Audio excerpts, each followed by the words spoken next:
ശാന്തമായിട്ടിരിക്കുക. പറഞ്ഞല്ലോ ഒരു ഗവൺമെന്റ് നയം പറയല്ലേ, ആ നയം സഭയെ അറിയിക്കല്ലേ, അത് കേൾക്കൂ. വിയോജിപ്പുണ്ടാകാം, അത് വേറെ പ്രശ്നം.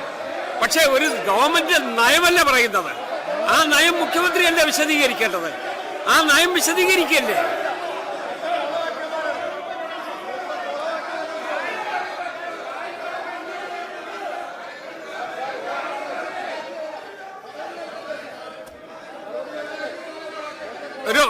ഒരു ശാന്തമായിരിക്കൂ.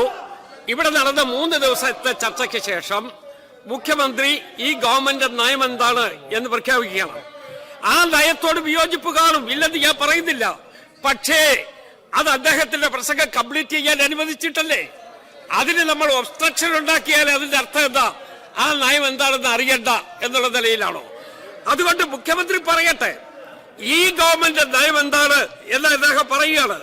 അത് ശാന്തമായി കേൾക്കൂ. എന്താ പ്രതിപക്ഷ നേതാവ് എന്തോ പറയാൻ? ഒരു ബഹുമാനപ്പെട്ട മുഖ്യമന്ത്രി പ്രതിപക്ഷത്തെ നേരിടേണ്ടത് ഇങ്ങനെയല്ലോ. യു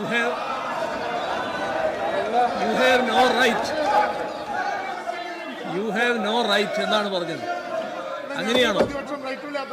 അങ്ങനെയാണോ നേരിടേണ്ടത്? അങ്ങനെയാണോ പ്രതിപക്ഷത്തെ നേരിടേണ്ടത്?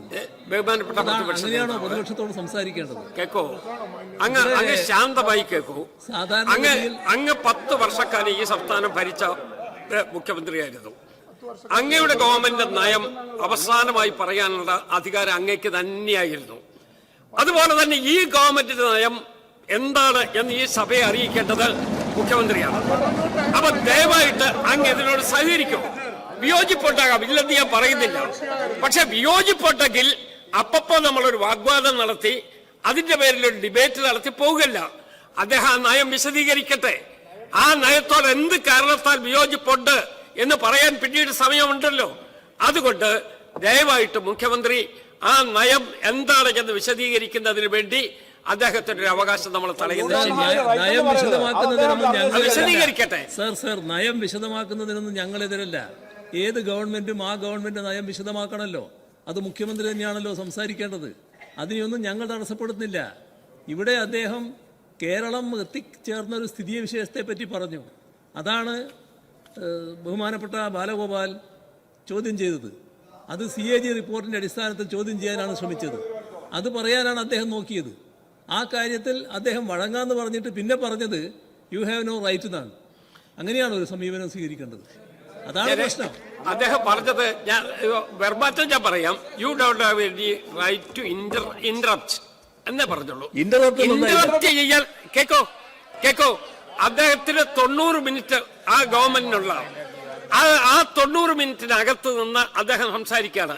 U have no right to interrupt എന്ന് പറഞ്ഞാൽ നമ്മൾ ഇന്ററപ്റ്റ് ചെയ്യുന്നതിന് അവകാശമില്ല എന്നല്ലേ പറഞ്ഞത്. അതുകൊണ്ട് ദയവായിട്ട് അത് കേൾക്കൂ. ബഹുമാനപ്പെട്ട മുഖ്യമന്ത്രി തുടരും. സർ, ഞാൻ വളരെ കൃത്യമായിട്ട് അദ്ദേഹം എഴുന്നേറ്റപ്പോൾ തന്നെ അദ്ദേഹത്തിന് വഴങ്ങാം. Let me complete my point എന്ന് പറഞ്ഞു. ഞാൻ മുഖ്യമന്ത്രി ആയി അങ്ങ് ഇവിടെ ഇരിക്കുന്ന സമയത്ത് ഞാൻ എഴുന്നേൽക്കുമ്പോൾ അങ്ങോട്ട് പറയാറുണ്ട് വഴങ്ങാം എന്ന് പറയുമ്പോൾ ഇദ്ദേഹം അങ്ങയുടെ അടുത്തിരിക്കുന്ന ഈ അംഗം ബഹളം ഉണ്ടാക്കിയതുപോലെ ഞാൻ എന്തെങ്കിലും ബഹളം ഉണ്ടാക്കിയിട്ടുണ്ടോ? അപ്പൊ ഞാനിരിക്കും. അപ്പൊ അങ്ങ് ഇരുന്ന് തരും, അങ്ങ് എനിക്ക് വഴങ്ങി ഞാൻ എപ്പോഴെല്ലാം എഴുന്നേറ്റിട്ടുണ്ട് പ്രതിപക്ഷ നേതാവായി അന്നെല്ലാം മുഖ്യമന്ത്രിയായിരുന്നു അങ്ങ് വഴങ്ങി തന്നിട്ടുണ്ട്. ഞാൻ വഴങ്ങാന്ന് പറഞ്ഞു. പക്ഷെ അദ്ദേഹം എന്താ ചെയ്തത്? അദ്ദേഹം നിരന്തരമായി ഞാൻ പ്രസംഗിക്കുമ്പോൾ എന്റെ പോയിന്റ് കംപ്ലീറ്റ് ചെയ്യാതിരിക്കാൻ വേണ്ടി ബഹളം ഉണ്ടാക്കി. അങ്ങേ പോലെ ഒരാൾക്ക് യോജിച്ചല്ല. മൈ ലെഗ്സ് എന്ന് പറഞ്ഞാൽ അതൊരു പാർലമെന്ററി വേർഡാണ്. ആ പാർലമെന്ററി വേർഡ് അത് നിങ്ങൾ പരിശോധിച്ചാൽ മതി. പഴയ പാർലമെന്റ് അംഗങ്ങളും നിയമസഭാ അംഗങ്ങളും ഒക്കെ പ്രസംഗിച്ചത് എനിക്ക് വായിച്ചു നോക്കിയാൽ അറിയാം.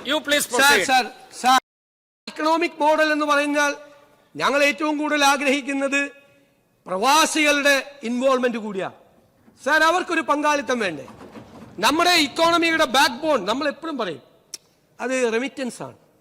എന്നിട്ട് എന്താ ഗുണം? സ്റ്റേറ്റിന് ഗുണം കിട്ടുന്നുണ്ടോ? ഇല്ല. ഇവിടെ ആക്ടിവിറ്റി ഉണ്ടാകുന്നുണ്ടോ?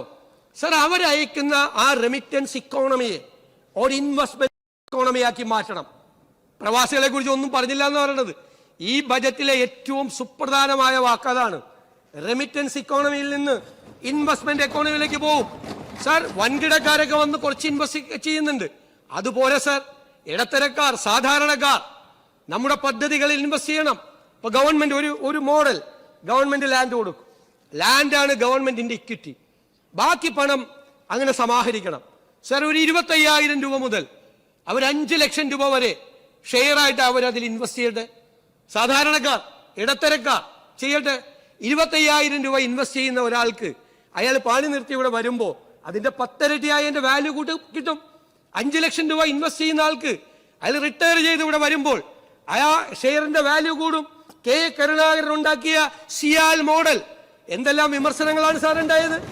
എന്താ ഉണ്ടായത്? ഇന്ന് ആ ഷെയറിന്റെ വാല്യൂ എത്രയാണ്? സിയാലിന്റെ വാല്യൂ, ഷെയറിന്റെ വാല്യൂ എത്രയാണ്? അതിൽ നിക്ഷേപിച്ച ആളുകൾക്ക്, അതിൽ കുറെ ഉന്നതരായ ആളുകളാണ്, അവർ മാത്രം പോരാ സാർ. സാധാരണക്കാരായ പ്രവാസികളെ നിക്ഷേപകരാക്കി കേരളത്തിന്റെ സാമ്പത്തിക വികസനത്തിൽ പങ്കാളികളാക്കി മാറ്റണം.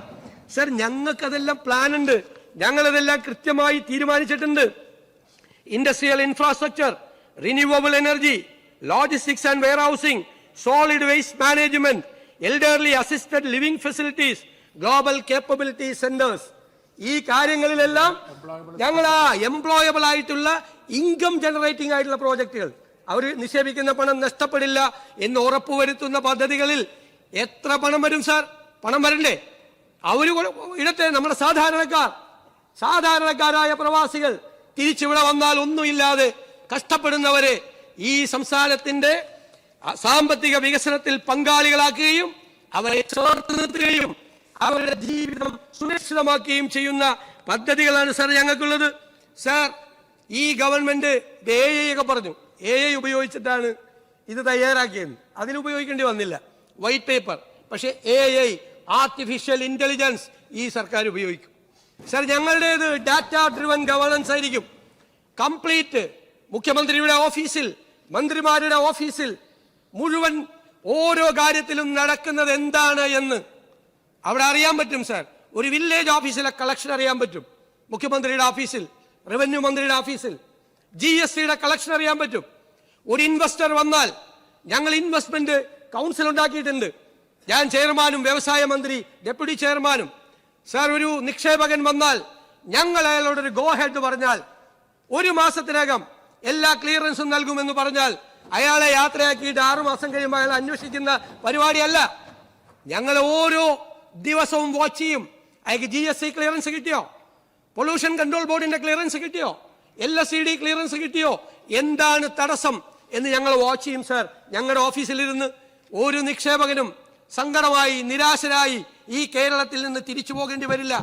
ഓരോ വകുപ്പുകളെയും ആർട്ടിഫിഷ്യൽ ഇന്റലിജൻസിന്റെ കൂടെ സഹായത്തോടുകൂടി ഈ സംസ്ഥാനം ഇതുവരെ കാണാത്ത ഒരു ഡാറ്റ ഡ്രിവൺ ഗവേണൻസ് കേരളത്തിൽ ഉണ്ടാവും. സാർ, ഞാൻ നേരത്തെ പറഞ്ഞു ലീക്കേജ് ഫ്രം ദി എക്സ്ചക്കർ, 100 കോടി രൂപയുടെ ഒരു പദ്ധതി, 2 കൊല്ലം കാലാവധി. സാർ, 10 കൊല്ലം കഴിഞ്ഞാൽ തീരൂല. 100 കോടി ഈ 2 കൊല്ലത്തെ കാലാവധിക്ക് ലാൻഡ് എടുത്ത് കൊടുക്കൂല. അപ്പൊ എന്താ, കോൺട്രാക്ടർ രക്ഷപ്പെട്ടു. ആർബിട്രേഷൻ പോകുമ്പോൾ കോൺട്രാക്ട് പറയും 2 കൊല്ലമായിരുന്നു കാലാവധി. എല്ലാ ഗവൺമെന്റുകളും, ഞാൻ നിങ്ങളെ കുറ്റപ്പെടുത്തി പറഞ്ഞല്ല, എല്ലാ ഗവൺമെന്റുകളും.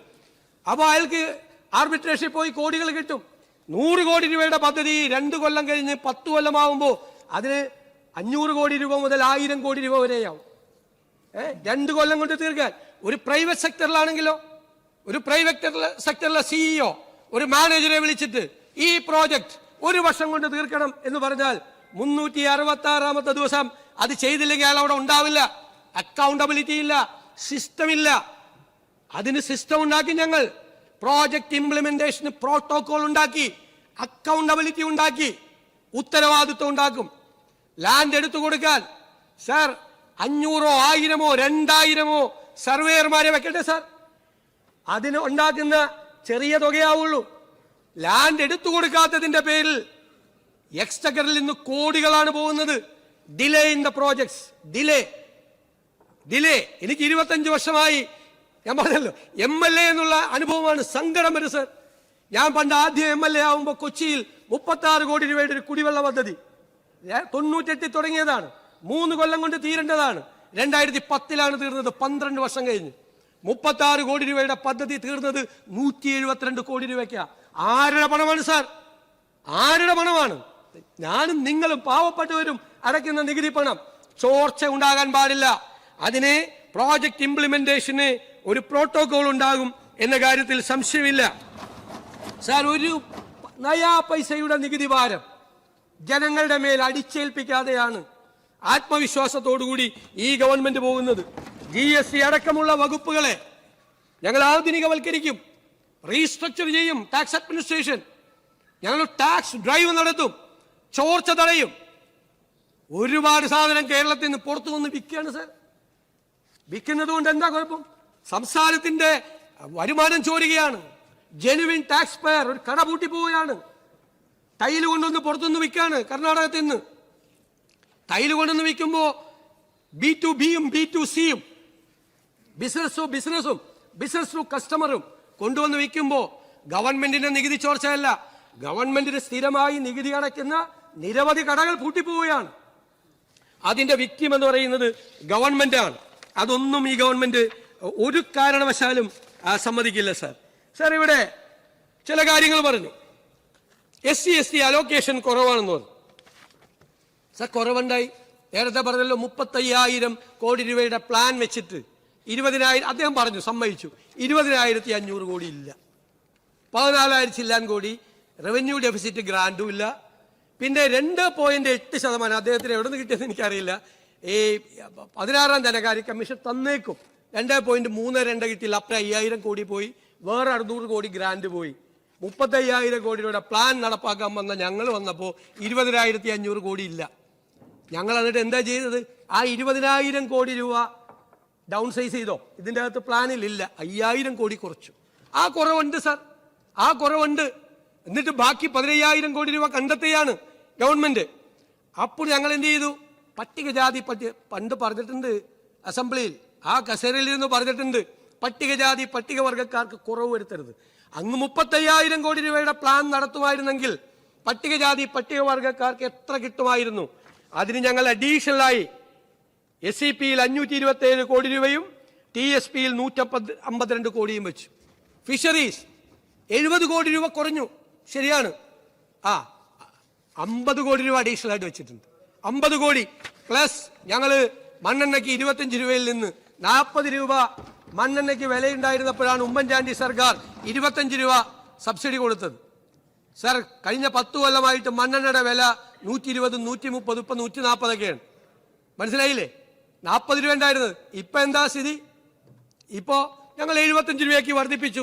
അവരുടെ ഡീസലിന്റെ കാര്യം കൂടി ഞങ്ങൾ പരിശോധിച്ചുകൊണ്ടിരിക്കുക. അവരെയൊക്കെ ഞങ്ങൾ ചേർത്ത് നിർത്തും, ഒരു സംശയവും വേണ്ട. LSD ഫണ്ട് അലോക്കേഷൻ കുറവാണ് അല്ലേ? ഒരു ആരോപണം ഒന്നാണ് ഇവിടെ, കുറവാണ്. കഴിഞ്ഞ പ്രാവശ്യം വെച്ചിട്ടുണ്ടായല്ലോ. എന്നിട്ട് എവിടെ പോയി 3ാം ഗഡു?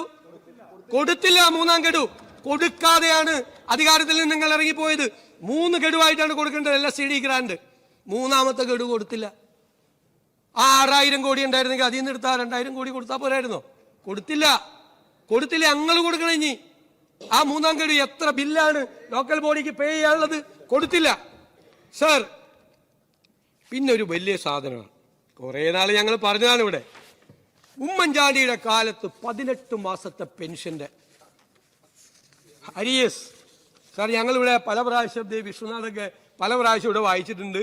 2016 കഴിഞ്ഞിട്ട് ശ്രീ തോമസ് ഐസക്, അന്നത്തെ ധനകാര്യമന്ത്രി, ഇറക്കിയ വൈറ്റ് പേപ്പർ. ആ വൈറ്റ് പേപ്പറിൽ കൃത്യമായിട്ട് പറയുന്നുണ്ട് സോഷ്യൽ സെക്യൂരിറ്റി പെൻഷൻ ആകെ കുറവ് ഒരു 3 മാസം കൊടുത്തില്ല. കാരണം ഭരണപരമായ നടപടിക്രമങ്ങൾ മാറുന്നതിൻ്റെ ഇടയിലായിരുന്നു അത് ചെയ്തത്. അതുകൊണ്ടാണെന്നും തോമസ് ഐസക് പറഞ്ഞിട്ടുണ്ട്. 806 കോടി രൂപയുടെ കുറവായിരുന്നു അന്ന് ഉണ്ടായിരുന്നത്. നിങ്ങളുടെ ഒരു കാലത്തും ഇത് വൈറ്റ് പേപ്പറിൽ പറഞ്ഞിരിക്കുന്ന നിങ്ങളുടെ ഒരു കളവ് 18 മാസം മുടങ്ങിയെന്ന് പറയാം. മാത്രമല്ല, നിങ്ങളുടെ കാലത്ത് നിങ്ങൾ മുടങ്ങിയിട്ടുണ്ട്. നേരത്തെ നിങ്ങളുടെ കാലത്ത് 4 മാസം ഇവിടെ പെൻഷൻ കുടിശ്ശിക ഉണ്ടായെന്ന് റൂൾ 300 പറഞ്ഞുകൊണ്ട് ബഹുമാനപ്പെട്ട അന്നത്തെ മുഖ്യമന്ത്രി ഇവിടെ നിന്ന് പറഞ്ഞതാണ്, കുടിശ്ശിക തീർക്കുമെന്ന്. ഇനി ഇപ്പോഴത്തെ സ്ഥിതി എന്താ നിങ്ങൾക്കറിയോ? പെൻഷൻ KSSPL പെൻഷന് വേണ്ടി ഉണ്ടാക്കിയ എക്സ്ട്രാ ബജറ്ററി മെക്കാനിസമാണ്. അവരുടെ കടം എത്ര എന്നറിയാം? കൊടുക്കാനുള്ളത് 17,175 കോടി. സർ, ഒരു മാസത്തിൽ ആവറേജ് കൊടുക്കേണ്ടത് 1,100 കോടി രൂപയുടെ പെൻഷനാണ്. 1,100 കോടിയുടെ പെൻഷൻ. ഈ 17,175 കോടി രൂപയുടെ കടം ഈ സർക്കാരിന്റെ തലയിലാണ്. അതായത് 16 മാസത്തെ ബാധ്യത, കഴിഞ്ഞ 16 മാസത്തെ ബാധ്യത തീർക്കേണ്ടത് ഈ സർക്കാരാണ്. 18 മാസത്തെ കുടിശ്ശിക കഥ പറഞ്ഞവരോട് എന്റെ മറുപടിയാണ്, 16 മാസത്തെ ഈ സർക്കാർ കൊടുത്തു, പണം കൊടുത്തു. പണം കൊടുത്തത് ശരിയാണ്, പണം കൊടുത്തു. പക്ഷെ കടം മേടിച്ചാണ് കൊടുത്തത്. എന്നിട്ട് ഞങ്ങളോട് പറഞ്ഞേക്ക് ഈ കടം എടുത്തോളാൻ, നിങ്ങൾ വീട്ടിക്കോളാൻ, ഞങ്ങൾ വീട്ടിക്കോളാൻ. അങ്ങ് എഴുന്നേറ്റ് പറ, അങ്ങ് എഴുന്നേറ്റ് പറ, അങ്ങ് എഴുന്നേറ്റ് മറുപടി പറ. ഞാൻ റെഡിയാണ്. അങ്ങ് അവിടെ ഇരുന്ന് പറയണ്ട, അങ്ങ് എഴുന്നേറ്റ് പറഞ്ഞോ, ഞാൻ വഴങ്ങാം.